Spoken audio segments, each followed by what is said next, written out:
जी नाज़रीन, एक बार फिर आपको प्रोग्राम से ज़िंदगी में खुशामदीद कहते हैं।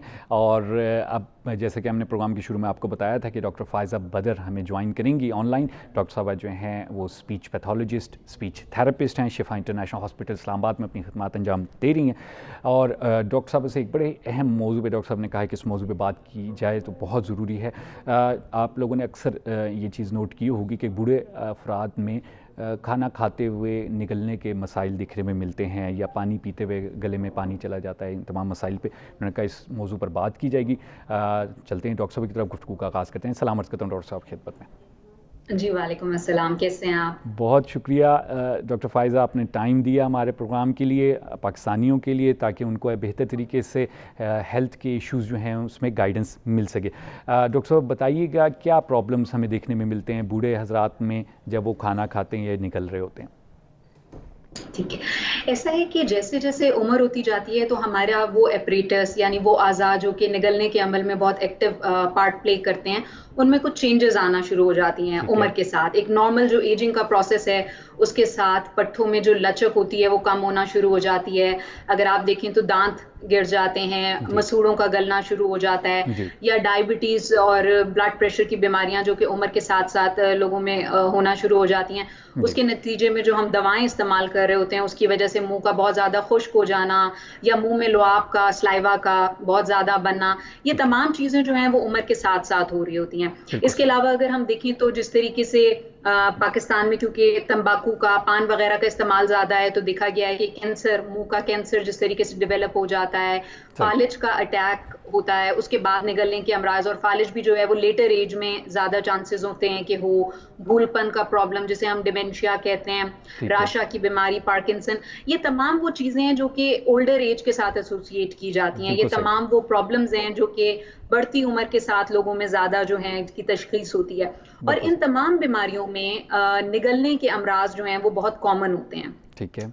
अब अगर आप देखें तो जिस कल्चर में हम रहते हैं पाकिस्तान में, यूजुअली ये होता है कि जब भी कोई हम किसी चीज़ को सेलिब्रेट कर रहे होते हैं या जब सब मिलके बैठते हैं तो वो यूजुअली खाने का टाइम होता है। हाँ। और हमने देखा है कि बुजुर्ग जो होते हैं या फैमिली रिपोर्ट करती है कि बुजुर्गों में जब खाने का मसला आता है, जैसे आपने शुरू में जिक्र किया कि खाना खाते खाते उथरू लग गया, या चबाने में बहुत ज्यादा जी। आवाज का आना, या मुंह अच्छा। से राल का बहना, तो ये होता है कि बुजुर्ग आइसोलेट होना शुरू हो जाते हैं। अच्छा।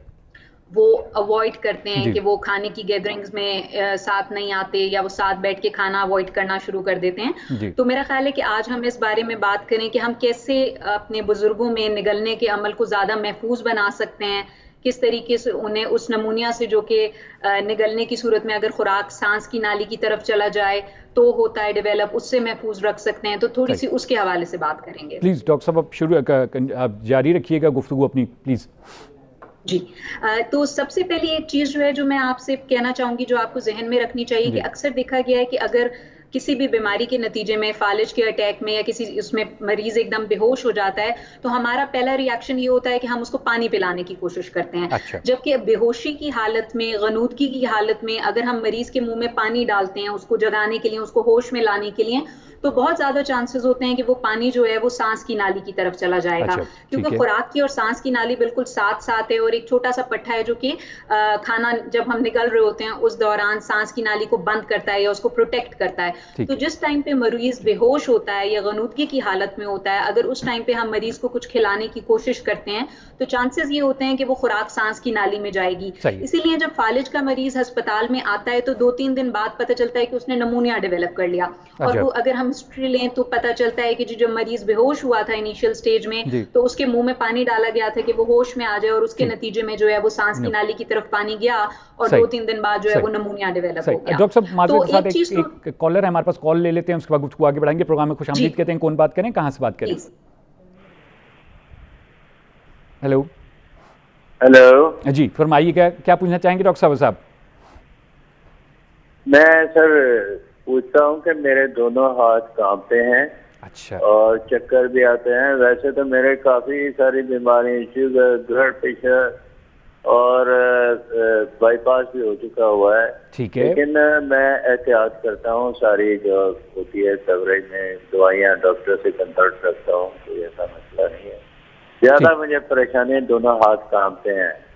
ठीक है। तो उसका मैंने वैसे थेरेपी करवाई थी, लेकिन बाद में ये आ गया ये कोरोना वगैरह का मसला, जी जी, तो फिर हॉस्पिटल जाना बंद हो गया, ऑफिसर बंद हो गए। तो कहने का मकसद ये है कि डॉक्टर साहब बैठी हैं तो मुझे उनका जो है ना वो बताएं। अच्छा सर, अपनी एज बता दीजिएगा। जी, उम्र कितनी है आपकी? उम्र मेरी 70 है। 70 है। और वज़न सर कितना है आपका? वजन 68 है। अच्छा, वज़न आपका जो है कंट्रोल्ड है। अच्छा, आपने बताया कि आपको एक तो आपका बाईपास हुआ हुआ है और उसके अलावा क्या प्रॉब्लम आपका रहा है? ब्लड प्रेशर, शुगर और चक्कर आते हैं और मेरे हाथ दोनों कांपते हैं। ठीक है, सही। पेटों का मसला है, क्या है? सही सही, बहुत शुक्रिया आपने कॉल की। डॉक्टर साहब इस पर बात करेंगे, ज़रूर सुनिएगा। जी, देखिए आप जो बात बता रहे हैं कि हाथ कांपते हैं और चक्कर आते हैं, तो ये चीज़ इस तरीके से इसके बारे में कोई कयास आराई नहीं की जा सकती। आपको डेफिनेटली किसी न्यूरोलॉजिस्ट से मिलने की ज़रूरत है जो कि इन प्रॉब्लम्स को डील करते हैं। और हो सकता है कि ये जो आपके हाथ कांप रहे हैं इसके पीछे कोई न्यूरोलॉजिकल कॉज हो, तो हम आपको यही रिकमेंड करेंगे। और जो आपने अपनी एज ग्रुप बताई है उसके अंदर हम आपको ये रिकमेंड करेंगे कि आप किसी न्यूरोलॉजिस्ट से रब्ता करें जो कि इसके हवाले से जो ऑब्जेक्टिव टेस्टिंग इसके लिए रिक्वायर्ड है, आपके प्रॉब्लम को वो सुन के समझ के उसके मुताबिक जो भी आपको टेस्ट तजवीज करेंगे उसकी बुनियाद पे ही आपको मशवरा दिया जा सकता है। और मैं आपको यही रिकमेंड करूंगी कि सुने सुनाए मशवरों पे ना जाएं। किसी को ये प्रॉब्लम थी, उसने ये किया और उससे ये चीज ठीक हो गई, उस पे ना जाएं। आपका केस न्यूरोलॉजिस्ट के उसमें आता है, आप उसको उनको दिखा लें प्लीज। डेफिनेटली, बहुत शुक्रिया। डॉक्टर साहब, आप बात करी थी निकलने के प्रॉब्लम के बारे में, प्लीज कंटिन्यू कीजिए। जी, तो हम ये बात कर रहे थे कि हमें जहन में ये रखना है कि जी हम समटाइम्स ये सोचते हैं कि मरीज ने सुबह से कुछ नहीं खाया, इसकी दवा का वक्त गुजरता जा रहा है और ये गनूदगी में, तो हम कोशिश करते हैं कि मरीज को बेहोशी की हालत में या गनूदगी में कुछ खिलाएं। तो भूखा रहना इतना नुकसानदेह नहीं है जितना कि गनूदगी की हालत में मरीज को खाना खिलाना या पानी पिलाना है।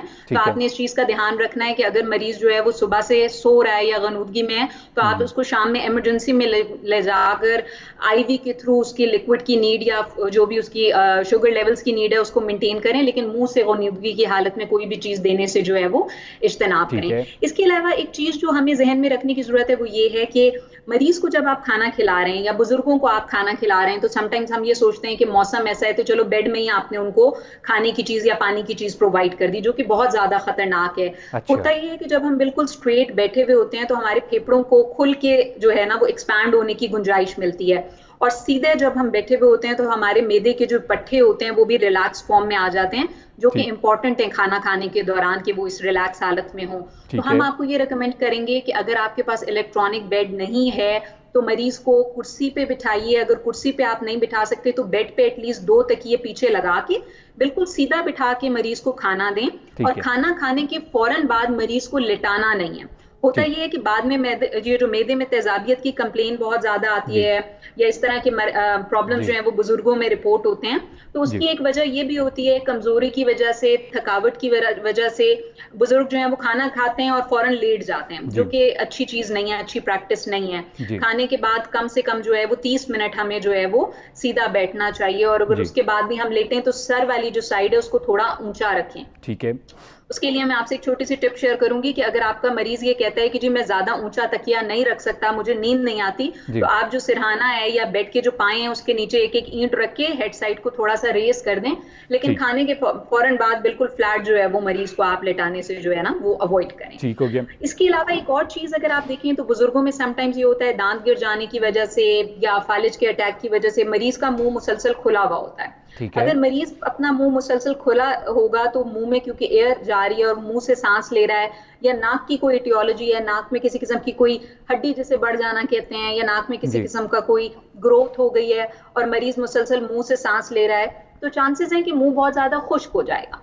मुंह बहुत ज्यादा खुश्क हो जाएगा और उस सूरत में अगर आप एकदम से मुंह में निवाला रखेंगे तो मुंह के खुश्क होने की वजह से निवाला बनाने में दिक्कत आ सकती है। ठीक है। मुंह के खुला होने की वजह से बैक्टीरियाज मुंह में जमा हो सकते हैं, और उस हालत में अगर आप मरीज को खाना खिलाएंगे तो वो बैक्टीरियाज जो है वो खाने के साथ मिलके मैदे में जाएंगे और इन्फेक्शन कॉज करेंगे।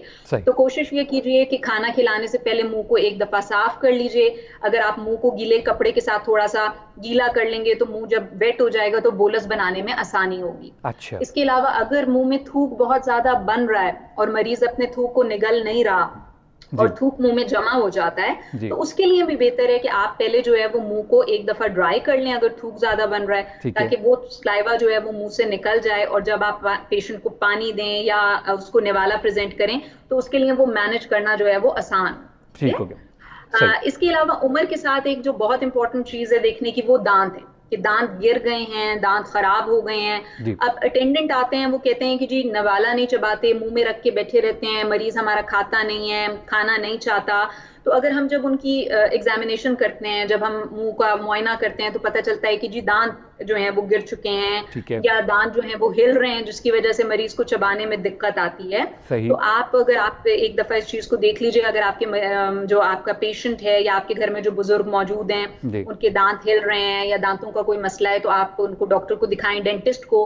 अगर आप उसके अंदर उनके लिए डेंचर्स लगा सकते हैं या आपका मरीज ऑलरेडी डेंचर इस्तेमाल करता है, तो ये चीज देख लीजिए कि डेंचर सही तरीके से फिक्स है। ऐसा ना हो कि आपने जो मुंह में डेंचर लगाया हुआ है वो हिल रहा है और वो खाने में हेल्प करने के बजाय जो है वो और ज्यादा हिंड्रेंस कॉज कर रहा है मरीज के लिए। तो आप कोशिश करें कि आपके मरीज अगर डेंचर्स यूज करता है तो उसके डेंचर्स जो है वो चेक कर लीजिए कि वो सही जगह पे और सही पोजीशन पे जो है वो मौजूद है। बहुत इंपॉर्टेंट चीज आपसे शेयर करूंगी। एक्चुअली होता ये है कि देखिए, जब हम पानी पी रहे होते हैं ना, तो अगर फर्ज करें कि हमारे पास ये ग्लास मौजूद है, ठीक है, जी एक मिनट, अगर हमारे पास ये ग्लास मौजूद है और इसमें पानी अगर हमने अपने मरीज को दिया है, तो इसमें से पानी पीने के लिए मरीज को अपनी गर्दन ऊंची करनी पड़ेगी, ठीक है। जब आप गर्दन ऊपर लेके जाएंगे तो डेफिनेटली वो पट्टा जो कि सांस की नाली को बंद कर रहा है, उसके लिए एक एक्स्ट्रा एक्टिविटी हो जाएगी सांस की नाली को बंद रखना। तो हम ये रिकमेंड करते हैं कि आप बुजुर्गों को इस तरह के ग्लास में पानी ना दें, इसके बजाय अगर आप अपने मरीज के लिए प्याला इस्तेमाल करेंगे तो वो उसके लिए बेहतर है। होता ये है कि जब आप प्याले में पानी या लिक्विड प्रेजेंट करते हैं तो इसमें से पानी पीने के लिए मरीज को गर्दन नीचे झुकानी पड़ती है, क्योंकि अगर इसके साथ पेशेंट पानी यूं पिएगा तो पानी सारा बाहर गिर जाएगा। तो ये एक सेफ प्रैक्टिस के लिए हम रिकमेंड करते हैं कि घर में जो भी बुजुर्ग मौजूद हैं, अगर आपका मरीज जो है वो फालिज के मर्ज के साथ है या कोई इस तरह का प्रॉब्लम है, तो आप बुजुर्गों को पानी, लिक्विड, कावा, चाय प्याले में दें, बजाय इसके कि आप उसके लिए कोई टॉल ग्लास जो है वो यूज करें। तो ये चीज बहुत हेल्पफुल हो सकती है। और जो हमारी ये पोजीशन है गर्दन को नीचे करके पानी निगलने वाली, ये सेफ पोजीशन कंसिडर होती है जब हम पानी वगैरह पी रहे होते हैं या पानी का इस्तेमाल कर रहे होते हैं। तो उसके लिए हम आपको ये रिकमेंड करेंगे कि आप वो चीज जो है वो यूज करें। हमारे पास कॉलर है, कॉल ले लेते हैं, उसको गुफ्तगू आगे बढ़ाएंगे। जी, प्रोग्राम में खुशामदीद कहते हैं। कौन बात करें, कहाँ से बात कर रहे हैं? अस्सलाम वालेकुम खुर्रम भाई, मैं बुशरा यावल लाहौर पाकिस्तान से बोल रही हूँ। बड़ा अच्छा प्रोग्राम पेश कर रहे हैं माशाल्लाह। बहुत शुक्रिया। डॉक्टर फायजा ने टिप बताई है कि पाँव वाली साइड से अगर पेशेंट पिलो नहीं लेना चाहता डबल, तो उसको पाँव वाली साइड से ईंटें रख के बेड को ऊंचा कर दे। ये बड़ा अच्छा लगा, बड़ी अच्छी टिप थी, ये बहुत ही अच्छा प्रोग्राम है। और दूसरा भाई, मैंने ये डॉक्टर से पूछना था कि प्लीज ये बताएं कि जब 50+ हो जाए तो खाना खाने के कितनी देर के बाद वॉक करनी चाहिए, और अगर किसी को स्टंट डले हुए हो तो उसको कितने टाइम के बाद खाने के बाद वॉक करनी चाहिए। थैंक यू भाईजान, थैंक यू डॉक्टर साहब, थैंक यू। बहुत शुक्रिया, आपने कॉल की, आपने प्रोग्राम की तारीफ भी की, thank you very much. Doctor साहब इस पे बात करेंगे, ज़रूर सुनिएगा। यहाँ पर एक चीज़ जो डॉक्टर साहब ने बड़ी अहम जो चीज़ थी जिस पर जिक्र किया कि जो अक्सर लोगों को जो है वो एसिडिटी का प्रॉब्लम होता है, तो वो ये डॉक्टर्स कहते हैं कि जी जनाब आप खाने के फ़ौरन बाद लेट ना जाया करें और इन चीज़ों का ख्याल रखा करें। चलते हैं डॉक्टर साहब की तरफ। डॉक्टर साहब आपने सवाल सुन लिया, फरमाइएगा क्या कहना चाहेंगे इसमें? जी अच्छा, ये बड़ा अच्छा आपने क्वेश्चन पूछा है। और इसमें बेसिकली ये होता है कि हम डॉक्टर ये रिकमेंड करते हैं कि खाने के फौरन बाद जो है ना वो विग्रस वॉक नहीं करनी चाहिए। आप खाने के जो स्पेशली रात के वक्त खाने के बाद जो है वो वॉक करना ये सुन्नत भी है और इस्लामिक टीचिंग्स भी इसको इनकरेज करती हैं। लेकिन खाने के बाद जिस तरह कहते हैं कि 40 कदम या थोड़ा बहुत वॉक जरूर करें, लेकिन वो वॉक एग्रेसिव वॉक नहीं होनी चाहिए, यानी ऐसी वॉक नहीं होनी चाहिए जिसमें आपकी हार्ट बीट बहुत ज्यादा तेज हो। हल्की फुल्की चहलकदमी जो है वो खाने के तकरीबन 15 से 20 मिनट के बाद जो है वो की जा सकती है, लेकिन वो बहुत ज्यादा एग्जॉस्टिंग या वो जो एक्सरसाइज वाली वॉक होती है जो कि आप वजन कम करने के लिए कर रहे होते हैं, वो नहीं होनी चाहिए। ठीक हो गया, सही। अच्छा डॉक्टर साहब, मजीद कोई अगर स्वेलिंग के इशूज़ में बात है तो बताइएगा, या फिर ये भी थोड़ा सा बताइएगा कि क्या कोई एक्सरसाइजेज मौजूद हैं जो कि हम लोग घर में कर सकें कि ताकि ये आई डोंट नो जॉ के मसल्स या गले के मसल्स को बेहतर किया जाए?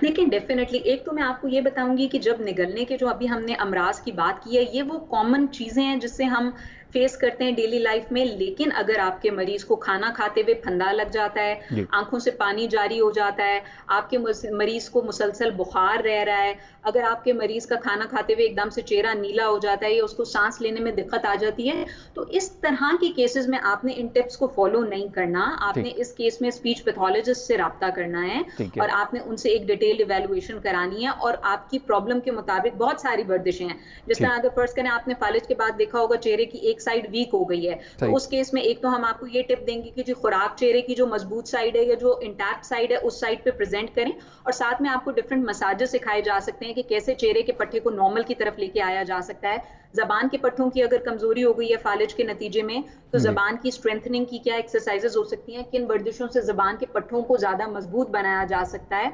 निगलने में जिस तरह हम बार बार एक पट्टे का जिक्र कर रहे हैं जो कि सांस की नाली को बंद करता है, उस पट्टे के की जो हरकत है उसको बेहतर कराने के लिए वर्जिश हो सकती है। या अगर कभी हमें लगता है कि जी मरीज सही नहीं खा रहा, तो फिर हम उसको ट्यूबल फीडिंग रिकमेंड करते हैं। आपने शायद देखा होगा कि नाक के जरिए खुराक की नाली डाल दी जाती है या पेट पे ऑपरेशन के बाद खुराक की नाली लगा दी जाती है। लेकिन पाकिस्तान में एक्चुअली इस टाइम पे इस बारे में अवेयरनेस नहीं है कि निगलने के अमराज के लिए आपने राब्ता किससे करना है। बहुत सारे लोग ऐसे हैं जो कि राब्ता करना चाहते हैं, लेकिन मैं आपको ये इस प्लेटफॉर्म से बताना चाहती हूँ कि स्पीच पैथोलॉजिस्ट या स्पीच थेरेपिस्ट जो है वो बेसिकली डील करता है निगलने के अमराज से। अलबत्ता अगर आपका मैदे से निगलने के बाद हजम करने का प्रॉब्लम है, या अगर आपका जो ट्यूब है, जो इसोफेजियल ट्यूब है, उससे रिलेटेड कोई प्रॉब्लम है, तो फिर गैस्ट्रोएंटरोलॉजिस्ट जो है वो इस चीज को डील करता है। डॉक्टर साहब एक और कॉलर हैं, हम भी रेफर कर सकते हैं और आप भी जा सकते हैं। बहुत शुक्रिया, बिल्कुल क्लियर करने का बहुत शुक्रिया। एक और कॉलर हैं, कॉल ले लेते हैं, प्रोग्राम में खुशामदीद कहते हैं। कौन बात करें, कहाँ से बात करें? हेलो, मेरी दांत का मसला भाई, मेरे दांत नहीं है ना, मेरे मतलब बनावटी दांत लगे हुए हैं। सर अपना सवाल पूछिएगा, क्या मसला है?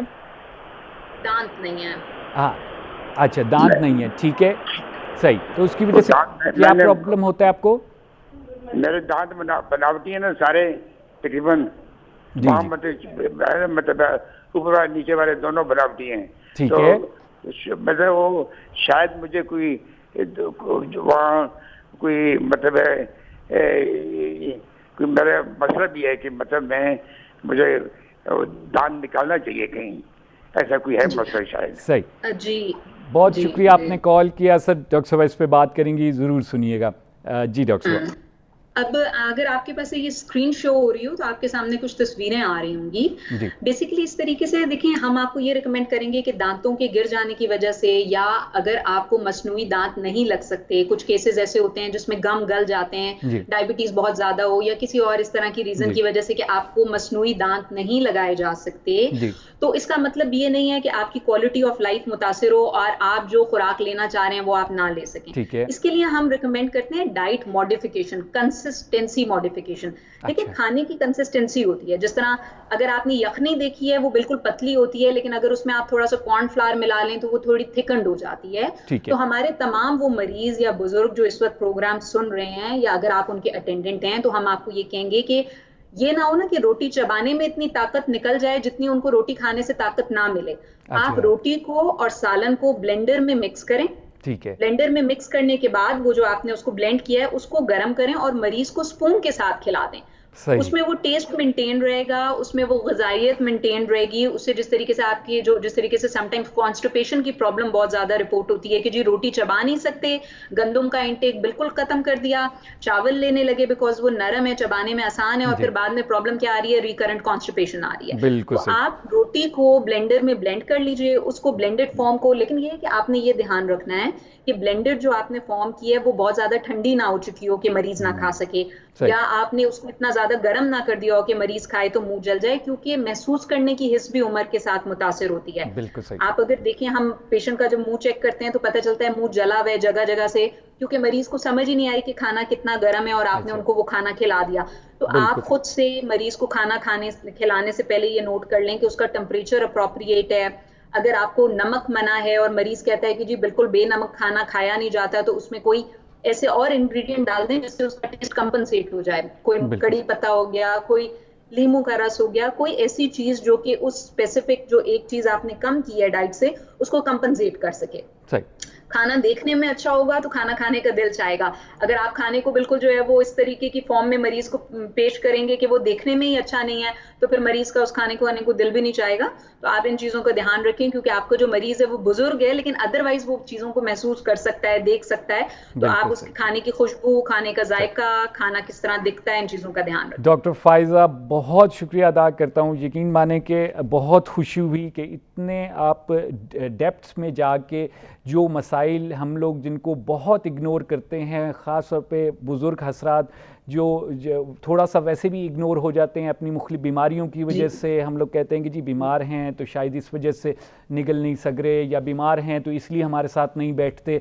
बहुत यानी खुशी हुई आपने इतने डेप्थ में जाके इतने अहम नुकात की तरफ इशारा किया जिनसे हमारे घरों में बुज़ुर्ग हजरात हैं उनको हेल्प मिल सकती है। Thank you very much. Welcome, thank बहुत शुक्रिया जी। नाज़रीन, आप लोग गुफ्तगू सुनी डॉक्टर फाइज़ा बदर की। डॉक्टर साहब स्पीच पैथोलॉजिस्ट हैं, स्पीच थेरेपिस्ट हैं, और डॉक्टर साहब ने जो है निगलने के मसाइल जो बुज़ुर्ग हजरात में, बूढ़े हजरात में होते हैं उनके पर बात की। आप लोगों में से अगर किसी को भी कोई सवाल करना है डॉक्टर हजरात से जो हमारे प्रोग्राम में आते हैं, तो हमारे सेहत ज़िंदगी के फेसबुक पेज है, उसको फॉलो करें, उस पर ज्वाइन करें, उस पर मैसेज ड्रॉप करें। हम लोग इंशाल्लाह कोशिश करेंगे ताकि आप लोगों के जवाबात वहाँ पर भी दिए जा सकें। और उम्मीद करता हूँ आज का प्रोग्राम, आज के दोनों मेहमानों की गुफ्तगू जो है आप लोगों के लिए मुफीद साबित हुई होगी, और आप लोग जो टिप्स उन्होंने बताई हैं उनका इस्तेमाल करेंगे। अपना बहुत ख्याल रखिएगा। कल फिर मुलाकात होगी सच लाइव क्लिनिक में इंशाल्लाह, और नए मौज़ूआत के साथ। तब तक के लिए मुझे खुरम गर्देज़ी को प्रोग्राम से ज़िंदगी से इजाज़त दीजिए। खुदा हाफ़िज़।